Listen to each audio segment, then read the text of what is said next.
Times are changing, I believe. According to, I guess, some systems, school systems are now using meditation, perhaps? Veronica Sites is a therapist, a parenting analyst, and a specialist in stress and anger management. She probably could have been very useful in last night's debate, too. Veronica, good morning. Thanks for joining us. Good morning. I think we can all use a little stress management, but let's talk about when you've got a kid who's acting up. You're saying, or this new study is saying, maybe detention is not the way to go. Well, detention is certainly the traditional manner of, punishing behavior that was not appropriate. What is replacing it right now is teaching children how to act more appropriately, stop and think. These rooms of meditation really allow the student to take a moment where back in the 70s, 80s, we would say, stop and think, breathe, make a different choice. This is very much centering on techniques that bring the child with skill or introduces skills of breathing, calming down, thinking about their own behavior, and focusing. The major concern is, and they're going to get quite a bit of pushback, although the results are favorable.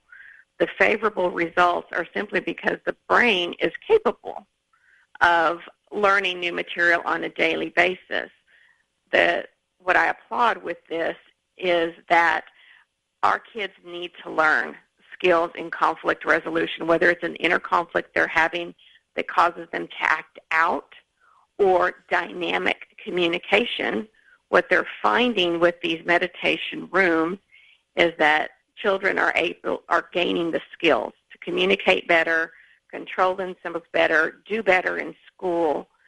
The unfortunate part and the very clever thing is that it's really backdooring a different type of religion into schools, because all the way across, all the research and the studies do show at the core, when you peel everything back, you can call it mindfulness and, thoughtful, mindfulness thought training or skills training. It still has at the core of it Buddhism. Oh, really? Can you speak on that just a little bit? On what can you tell us about? I'm not asking, are you a Buddhism expert, but in how does that tie in specifically? Is there a certain amount of meditation that goes with Buddhism? The meditation component of it, the way that they're bringing them into the school, is they are very, very clear about that this is not prayer centered.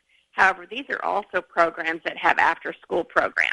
And what they do not do in school, they introduce as extra training and different modalities outside of school programs, and invite families and communities to participate in it. Specifically, they will use terminology like neuroscience, which is a science, and it has to do with how the brain is capable of learning new things all the time. But at the core of it, one of our major Hollywood stars, and I won't use names on this, but is very instrumental in bringing the type of training that is very clear, that we will use no terminology that indicates Buddhism, whether it is or it is not. They do talk about wellness training. I think a lot of times when somebody goes to yoga, though, you're going to be centered in whether you go to a place that wants to focus on different portions of it. A lot of it is just to get yourself grounded. And whether you think that yoga is some kind of new age thing or a hippy-dippy deal, what I found interesting about this is that sometimes kids are moving so fast these days, and they're moving fast, and they got their phones, and they've got their iPad, and they've got their, video games, and they don't ever put it down. Well, the fact that you can put these things down and you're not forced just to stare at a desk might be beneficial for everybody. Well, and it is, and I'll agree. I mean, I've participated in yoga myself, and it really is stepping back and giving yourself the time and skills to be still. We live in a very high-paced, high distractive, assaultive distraction weapons that we carry in our hand. Yeah.